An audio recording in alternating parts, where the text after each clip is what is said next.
지금부터 2500여 년 전에 이스라엘 나라가 망하는 그런 치욕을 당했습니다. 나라가 망한다는 것은 단순하게 영토를 잃어버린다는 것뿐만 아니라 그 땅에 살고 있는 모든 사람들의 가족이 깨어지는 것이고, 그동안 쌓아놓은 모든 재물이 다 도적을 맞는다고 하는 그런 정말 인생에서 가장 심각한 문제라고 생각을 합니다. 하나님께서는 나라가 망하는 것을 원치 않으셔서 하나님이 사람을 세우시고 그 나라를 잘 받들어갈 수 있도록 하십니다. 특별히 이스라엘 나라에는 하나님께서 이사야 선지자를 세우시고 백성들을 잘 가르치고 또 자기 백성뿐만 아니라 주변에 있는 여러 나라도 잘 가르쳐서 하나님의 말씀대로 살 수 있도록, 그래서 이 땅에서 우리가 억울하게 망하지 않고 병들고 고통당하고 망하는 일이 없이 하나님의 은혜 가운데 살 수 있도록 하나님이 선지자들을 세우셔서 가르쳐 주시고 하나님의 사랑을 전하고 하나님의 뜻이 이렇다고 하는 것을 날마다 가르쳐 주고, 이런 것을 하나님께서 하셨다 하는 것이죠. 하나님께서 우리 인간을 창조하셨는데 왜 하나님이 우리 인간을 하나님이 회차리를 때리시고 죽이시고 망하게 하시고 그렇게 하실 이유가 없죠. 하나님의 진정한 마음은 하나님이 창조하신 우리 모든 인간이 이 땅에서 아주 힘있게 능력 있게 살고 정말 자기 입에서 나는 정말 행복하다, 너무나 감사하다, 이런 말이 나올 수 있는 그런 삶을 사는 것을 하나님은 진정으로 원하세요. 이 세상에서 우리가 잘 되기를 원하시는 그러한 분은 정말 하나님이세요. 우리가 다른 사람은 혹시 우리가 잘 되는 것에 대해서 싫어하거나 또 시기를 할지는 몰라도 하나님만은 100% 우리를 지지해주고 우리가 잘 되기를 원하신다 하는 것을 우리는 알 수가 있고 또 그것을 믿어야 합니다. 하나님께서는 이사야 선지자를 택했습니다. 택하시고 백성들에게 이렇게 하는 것이 복을 받는 길이고 이렇게 하면 너희들이 이 땅에서 망하지 않는다는 것을 잘 가르쳐 주셨어요. 이사야 선지자는 이 사명을 아주 잘 감당을 했습니다. 우리가 오늘 성경을 보면 그 말씀이 다 이렇게 나와 있습니다. 42장 1절에 보면 하나님이 이사야에게 말씀을 하시는데, 내가 붙드는 나의 종 내 마음에 기뻐하는 자 곧 내가 택한 사람을 보라. 내가 나의 영을 그에게 주었은즉 그가 이방의 정의를 베풀리라. 하나님께서 이사야를 딱 세우시고 이 이사야는 나의 종이다, 내가 붙드는 종이다, 내 마음에 기뻐하는 자다, 내가 택한 사람이다, 내가 그에게 영을 부어주겠다. 여기에서 영은 무엇을 가리키겠습니까? 하나님이시죠. 성령을 가리키는 거예요. 하나님께서 성령을 이사야에게 강하게 부어주시고 그에게 주시고 이방 땅에 하나님의 말씀을 전하라. 하나님을 믿는 것만이 사는 길이고 하나님의 그 은혜 속에 사는 길이다. 말씀대로 살지 아니하면 아무리 인간이 계획을 세우고 영리하고 똑똑해도 결국 그 가는 길이 온전하지 않다. 그것을 하나님께서 가르쳐 주셨습니다. 오늘 본문에 보면 이것이 하나님의 뜻인데 이사야 선지자가 하나님의 말씀을 증거하고 여기저기 다녀보는데 이제 문제를 발견을 했습니다. 이제 그 문제가 뭐냐 하면 이사야는 분명히 하나님께서 그 속에 성령을 부어주셔서 마음이 뜨겁고 성령이 충만하고 하나님을 믿는 것만이 우리가 사는 길이다, 이것을 열심히 증거를 하는데 놀랍게도 다른 동력자들, 그러니까 당시에 제사장도 많이 있고 또 선지자들도 있고 여러 사람들이 많이 있습니다. 그런데 그 사람들이 이사야의 말을 잘 듣지도 않고 백성들도 이사야의 말을 듣지 않고 또 주변에 있는 여러 나라의 사람들도 역시 하나님의 말씀에 귀를 기울이지 않고 있었다. 그것이 이사야가 가장 놀랍고 충격을 받은 그런 말씀이 오늘 본문에 나옵니다. 여러 동료들이, 선지자나 제사장, 서기관들이 이사야가 하나님의 말씀을 듣고 지금 성경에서 말씀하고 있는 것처럼 하나님이 이사야를 특별히 불렀어요. 특별히 부르고 은혜를 주시고 사명을 주시고 하나님이 딱 붙들어 가지고 너는 내 복음을 온 땅에 증거하라, 하나님이 명령하신 거거든요. 특별히. 그런데 이사야가 동료들에게 이야기를 해도 이건 듣지를 않는 거예요. 무슨 소리를 하고 있느냐, 우리가 이만하면 잘 사는 거 아니냐, 이렇게 생각을 하고 있는 거예요. 우리는 절대 망하지 않는다, 우리가 뭘 망하냐, 이렇게 자꾸 말을 하는 거예요. 이사야가 그게 답답한 것이죠. 백성들을 만나서 이러다가는 이 나라 망합니다, 이러다가 죽습니다, 아무리 다니면서 얘기를 해도 사람들이 귀를 딱 막고 있는 거예요. 우리가 이것이 이제 이사야가 생각할 때 가장 심각한 문제입니다. 우리가 사는 길을 빨리 알아야 돼요. 우리가 개인적으로 어느 시대를 살든지 내가 사는 길이 뭐냐, 내가 이 위기에서 내가 탈출하고 이 고난을 내가 극복하고 이 장애물을 건너뛸 수 있는 이것이 무엇인가 하는 것을 정확하게 알면 우리는 그것을 다 이겨낼 수 있어요.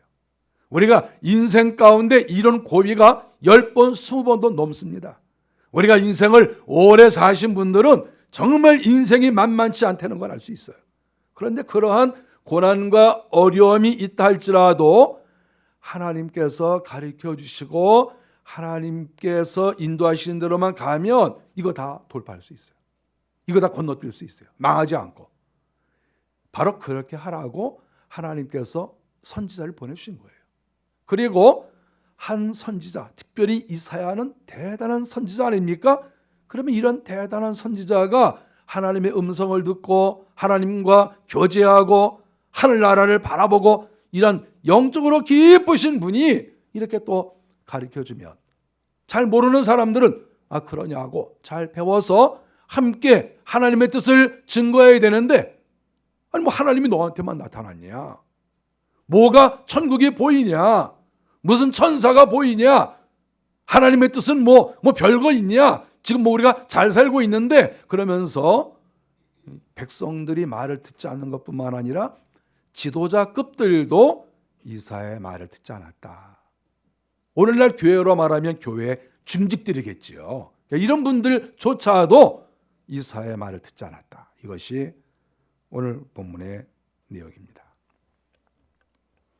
하나님의 말씀을 지도자들이 잘 받아서 여기저기에서 다 퍼져서 말씀을 잘 가르쳐 줘야 백성들이 영적으로 건강하고 그 나라가 발전하거든요.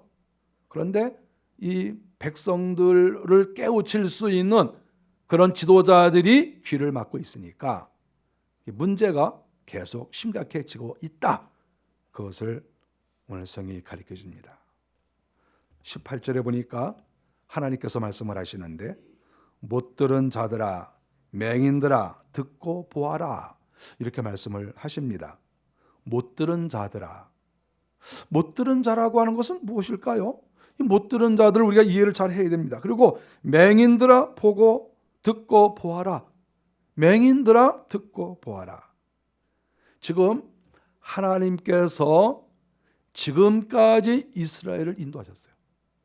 하나님이 수많은 기적과 이적을 베푸시고 환난과 고난을 다 이기가셨어요.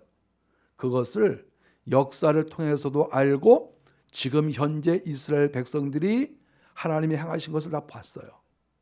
우리가 어떤 사건이 있을 때 그 사건을 분석을 잘 해야 돼요.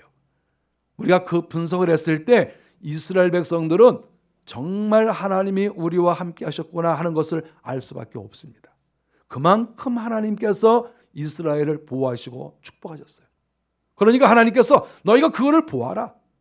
꼭 하늘나라만 보내는 게 아니고 꼭 천사를 봐야만 되는 게 아니고 되어지는 일만 보아도 하나님이 얼마나 은혜를 내려주셨느냐, 이제 그것을 하나님께서 보라고 하는 것이지요. 또 하나님께서 이 맹인들아, 못 들은 자들아 이렇게 말씀하셨는데 이 귀가 또 막혔다는 겁니다. 하나님께서 지금까지 이스라엘 백성들을 살리시고 이스라엘 백성들이 잘 되는 길을 수도 없이 가르쳐 주시고 또 이사야 선지자를 통해서 또 다시 가르쳐 주시는 거예요. 그런데 귀를 열지 않습니다. 귀를 닫았어요. 그래서 성경은 맹인과 같고 또 귀머거리와 같다 이렇게 말씀을 합니다. 시편 58편 4절에 보면 좀 심각한 표현이 나옵니다. 다윗이 한 말인데 다윗이 당시에 그 이스라엘 나라의 지도자들을 가리켜서 한 말입니다. 다윗이 한 말은 귀머거리 독사와 같다 이렇게 말을 했어요. 이스라엘 나라의 지도자들을 향하여 귀머거리 독사와 같다. 이 독사라고 그랬어요. 예수님도 바리새인들을 향하여서 독사의 자식들아 이렇게 야단을 치셨는데 다윗도 지도자들에게 귀머거리 독사다 이렇게 얘기를 했어요. 독사. 그런데 이 독사가 귀가 막혔다는 거예요. 이 말은 우리가 이렇게 이해할 수 있습니다. 뭐 저는 잘 모르겠지만 뱀은 잘 못 듣는다고 그래요. 그러니까 또 어느 독사가 있어요. 성경의 표현은 바로 그겁니다. 어느 독사가 이렇게 있는데 이 독사를 이 술사들이 훈련을 시키지 않습니까? 되게 이렇게 구렁이도 이렇게 뭐 훈련을 시킵니다.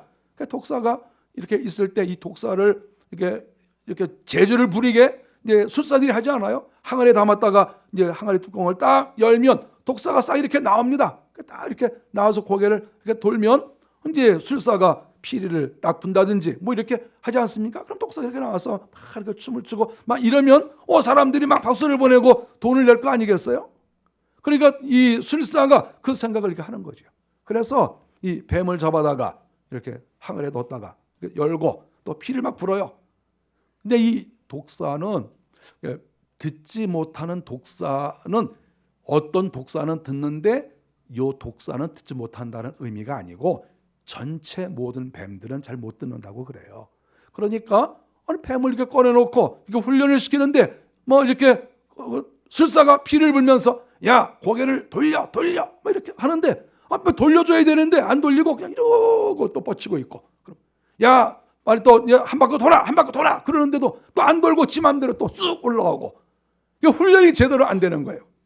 그리고 막 나오려고 그러면 피를 불면서 나오지 마 그런데 이게 못 들으니까 나오지 말라고 그래도 확 나와서 술사 다리를 딱 물어가지고 술사 죽고 이렇게 되는 거예요. 지금 다윗이 하는 말이 뭐냐면 이스라엘 나라의 지도자들이 귀머거리 독사가 되는 거예요. 단순하게 귀머거리 꽃뱀이 아니고 또 독이 없는 뱀이 아니고 이 독이 있는데 못 듣는다는 거예요. 독이 있는데 이거 얼마나 무섭습니까? 독이 있는데 못 들어. 이거 무서운 거 아니에요? 독이 있는데 만일에 아기가 칼을 들고 있다. 이 아이는 이 칼이 얼마나 무서운지 몰라요. 그런데 칼 들고 왔다 갔다 해. 이거 굉장히 무서운 거예요. 이게. 우리가 어떤 권력을 가지고 있는 사람이 하나님을 두려워하지 않고 사람의 생명을 존중히 여기지 않는다. 그러면 이거 권력이 굉장히 무서운 거예요. 이게. 그렇지 않습니까? 나의 말을 듣지 않고 자기 권력을 막 휘둘러요. 그래서 전쟁을 일으키고 사람들을 죽이고 이거 큰일 날 거 아닙니까? 이게 바로 귀머거리 독사와 같은 거예요. 이 귀머거리 독사는 정말 이게 무서운 겁니다. 왜냐하면 말을 단순하게 안 듣는 것으로 끝나는 게 아니라 다른 사람을 해롭게 하고 죽일 수도 있는 거예요. 그래서 다윗은 당시 자기가 생활을 해보면서 깨닫는 것이 정말 이 나라의 통치자들, 이 나라의 지도자들이 귀머거리 독사와 같구나. 아무리 말을 해도 듣지 못하고 아무리 하나님의 뜻을 전달해도 알지 못하고 그저 입을 벌려서 어디 물을 게 없나 생각하고 아무거나 물어서 그것을 죽이고 해를 끼치고 이렇게 했다.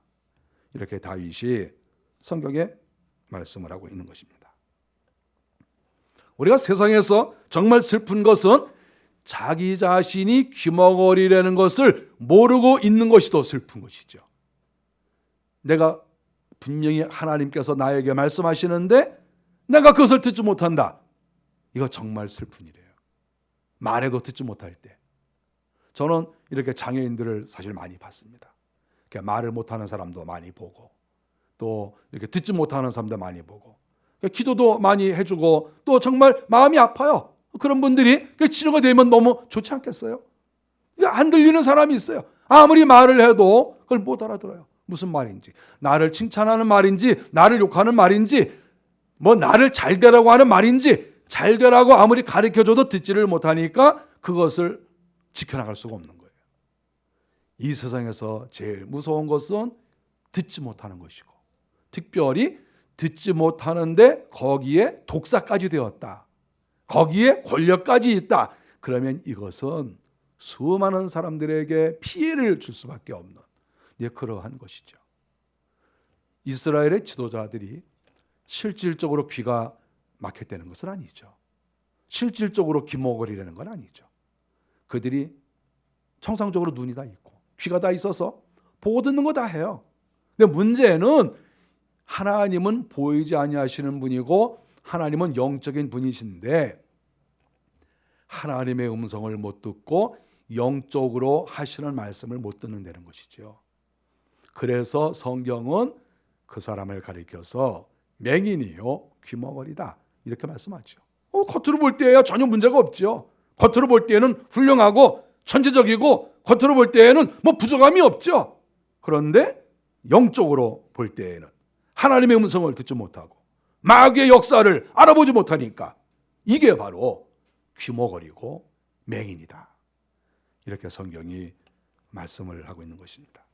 18절과 19절에서도 그 말씀을 합니다. 너희 맹인들아 밝히 보라. 이스라엘 나라의 지도자들을 향하여 야 이 맹인들아 이렇게 이사야가 말씀을 하는 거예요. 이거는 이사야 말씀이 아니라 하나님의 말씀인 거예요. 이 맹인들아, 너희들이 지도자냐? 너희들이 제사장이냐? 너희가 장로냐? 너희가 선지자야? 너희가 성경을 연구해? 무슨 연구를 해? 너희들이 눈을 밝히 떠라. 이 맹인들아 밝히 보라. 하나님의 나라를 알지 못하고 하나님의 손길을 느끼지 못하고 인간적으로 이성적으로만 감정적으로만 생각하고 살아가는 이 바보 멍충이들아, 이렇게 하나님께서 이스라엘 백성들에게 말씀을 하고 있습니다. 가정이 망할 때는 꼭 이런 현상이 나타납니다. 가정이 망할 때, 교회가 망할 때도 이런 현상이 나타나고 나라가 망할 때도 이런 현상이 나타납니다. 하나님의 음성을 듣지 못하고 영적인 것을 깨닫지 못하고 영적으로 보고 듣지를 못하고 순수하게 이성적으로만 생각하고 감정적으로만 행동하고 이렇게 하는 거죠. 그 결과는 무엇입니까? 망하는 것이죠. 그것을 이 본문이 가르쳐주고 있습니다. 저는 이 본문을 보면서 정말 가슴이 아픈 게 뭐냐 하면 19절의 말씀입니다. 19절을 보니까 맹인은 내 종이다 이렇게 말씀을 했어요. 누가 내 충성된 종처럼 맹인이겠느냐? 저는 이 말씀을 많이 생각을 해봤어요. 또 읽어보고 또 읽어보고 또 읽어보고 이게 무슨 말씀인가? 계속해서 살펴봤어요. 맹인은 내 종이다. 맹인이 있다고 하면 그게 내 종이라는 거예요. 맹인. 그 맹인이 아니면요, 내 종이 아니라는 의미가 많이 담겨져 있죠. 맹인이 모여 있으면 내 종이라는 거예요.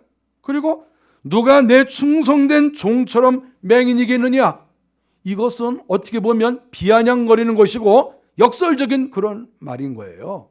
자조적인 말인 거예요. 내 충성된 종처럼 맹인이겠느냐? 하나님에게 충성된 종이라고 제사장도 있고 서기관도 있고 장로도 있고 충성된 종이라고 잔뜩 있는데 하나님의 말씀은 이거 다 맹인이다 그거예요. 나에게 충성하면 충성할수록 맹인이고 나에게 충성하면 충성할수록 기머거리고, 이 19절의 말씀은 충격적인 말씀이고 저는 이 말씀을 오랜 시간 동안 묵상하고 생각하고 기도하고 그랬습니다. 하나님의 말씀은 그거예요. 내 종이라고 말하는 사람들이 말이죠. 나는 하나님의 종이야. 나는 하나님의 제사장이야. 나는 성경을 연구해. 그러면 그 사람들은 전부 맹인이라는 거예요. 전부 맹인이고 전부 소경이고. 이게 하나님 말씀이에요. 하나님께 충성되다고 말을 하고 하나님의 말에 대해서 입이 뻥끗하는 모든 사람들은 전부 맹인이고 소경이라는 거예요. 그 말씀 아닙니까? 누가 내 충성된 종처럼 맹인이겠느냐? 아니, 하나님에게 충성된데, 아니, 하나님에게 충성되면 다 귀머거리가 아니고 맹인이 아니 되잖아요. 잘 보고 잘 깨닫고 잘 가르치고 그것이 하나님의 종의 특징이 아니겠어요? 근데 정반대로 내 종은 전부 맹인이고 내 종은 전부 귀머거리고 내 종들은 다 쓸모가 없다. 이렇게 하나님께서 심각하게 지금 말씀을 하고 있는 거예요. 우리가 이런 말씀 앞에 두렵고 떨릴 수밖에 없어요. 하나님을 좋아하고 하나님의 사람이라고 자랑하고 광고하는 사람일수록 맹인이고 귀머거리라는 이 말씀이 너무 충격적이고, 혹시 또 이거 예수님께서 오시기 전에 이스라엘 나라가 이랬는데 예수님 당시에도 이랬단 말이죠. 예수님 당시에도. 그 오늘날에는 또 어떻게 했습니까? 하나님께서 오늘날에도 또 이렇게 말씀하실는지 그건 누가 알겠습니까? 성경을 가르친다고 하고 뭐 교회에서 중직을 맡고 뭐 굉장한 사람이라고 그러는데 내가 보니까 다 맹인이고 귀머거리고 다 그렇다. 이렇게 말씀하실는지 또 모른단 말이죠. 저는 정말 목사로서 이 말씀을 볼 때 가슴이 뜨끔하고 두렵고 정말 이 말씀이 오늘날 우리들에게도 적용되는 말씀이 아닌가, 이런 심각한 마음을 가질 수밖에 없습니다. 하나님의 종의 특징은 무엇이겠습니까? 하나님의 종은 잘 봐야 돼요. 하나님의 뜻을 잘 보고 알고, 하나님께서 말씀하시면 잘 듣고, 영적 세계를 잘 보고, 하나님께서 이 세상을 어떻게 운행하시는지 잘 볼 수 있고, 우리 주님처럼 능력과 권세가 있고, 이렇게 다 이게 있어야 주의 종이라는 그런 특징이 있는 것인데, 그런 것들이 전혀 없는 그러한 것이 지금 이사야 시대의 하나님의 사람들이라고 하는 것입니다. 이렇게 됐을 때 결과가 어떻습니까? 22절에 보니까 이렇게 되면 하나님이 징계를 하신다고 말씀을 하시는 거예요. 못 듣고 또 보지 못한 것으로 끝나는 게 아니라 그렇게 영적으로 둔감하고 하나님의 뜻을 잘 알지 못하면 내가 그 나라를 징계한다, 이렇게 하나님이 말씀을 하시는 거예요. 하나님의 종의 사명을 감당하지 못하면 하나님께서 징계를 내릴 수밖에 없다, 이렇게 말씀을 하시는 거거든요. 그래서 22절에 보니까 이 백성이 도둑 맞으며 탈취를 당하며, 저는 이 말씀을 그렇게 쉽게 보지 않습니다. 왜냐하면 이 백성이 도둑을 맞으며 탈취를 당하며, 저는 도적을 맞아본 경우가 있거든요. 이 도둑 맞은 경험이 없는 사람은 그러나 보다 이렇게 생각하는데, 도둑을 맞아본 사람은 이 말씀을 볼 때 겁이 털컥 나요. 저는 도적을 몇 번 맞아봤어요. 나갔다 왔는데 온 집안이 전부 흩어져 있고 서랍은 다 열려 있고, 한번 그런 적이 있었어요.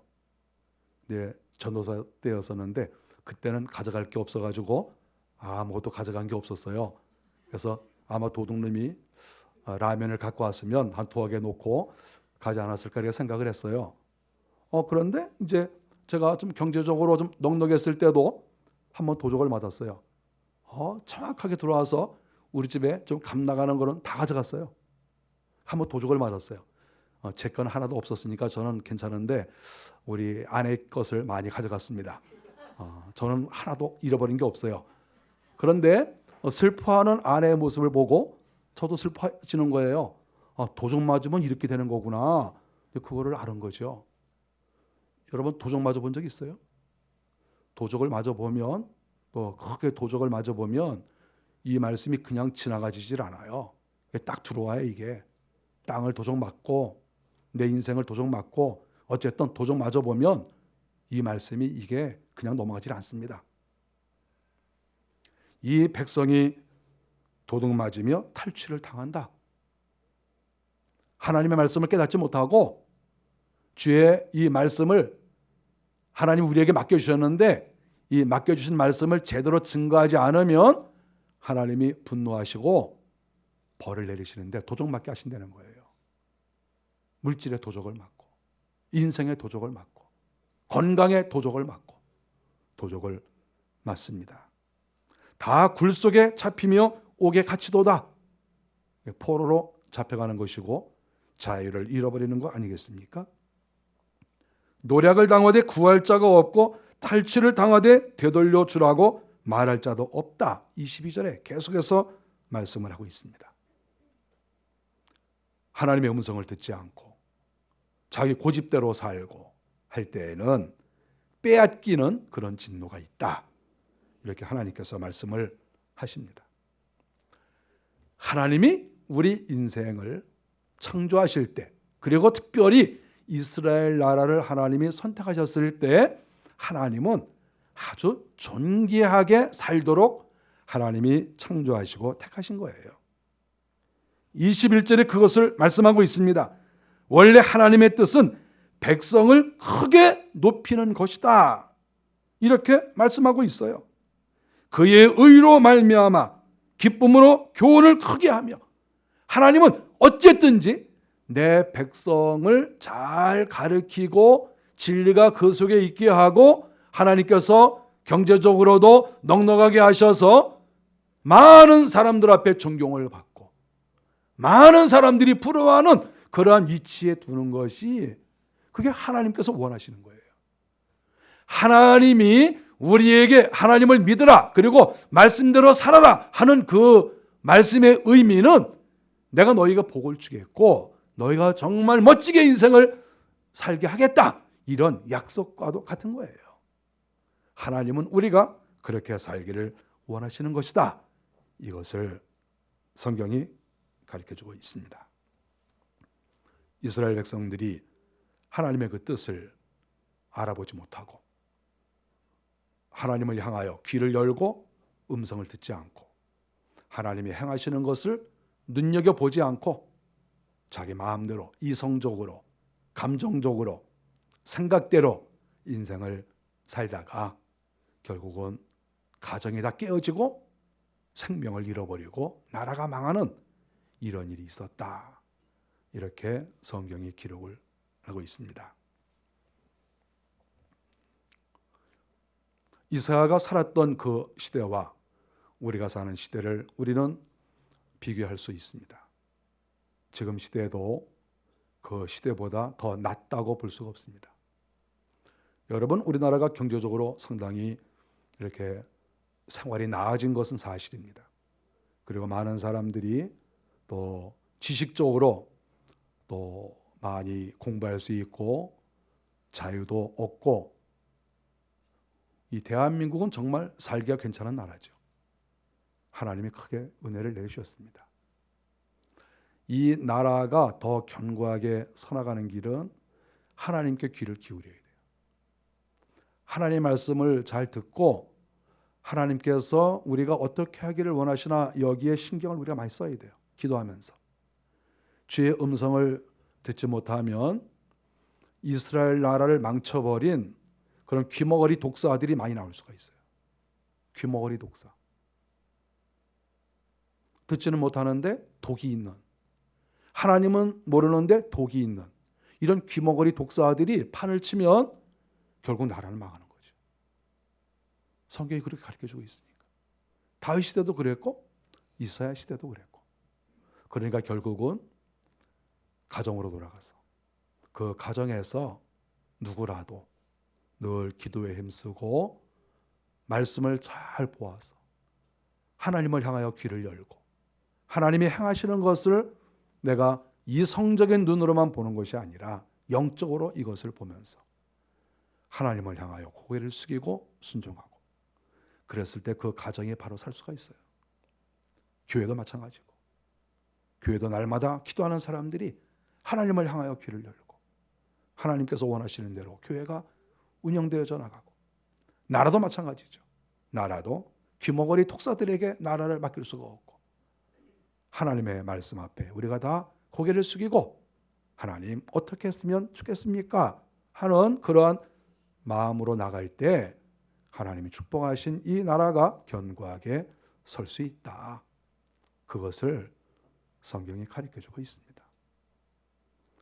오늘 하나님께서 이스라엘을 통해서 하신 말씀을 기억하면서 하나님을 향하여 우리의 귀를 열고 마음을 열고, 그래서 주의 음성을 잘 알고 깨달아서 가정이면 가정, 교회면 교회, 나라면 나라, 우리가 어떤 일을 하나님께서 맡겨주시든지 그곳에서 하나님의 살아계심을 증거하고 하나님이 통치하신다는 것을 증거하고, 모든 인간은 겸손하게 하나님 앞에 엎드려야 된다고 하는 것을 늘 우리가 입을 열어서 가르쳐서 하나님이 허락하신 이 좋은 것들을 도둑맞지 말고 탈취당하지 말고 잘 유지해 나가는 우리 모두가 되시기를 바랍니다.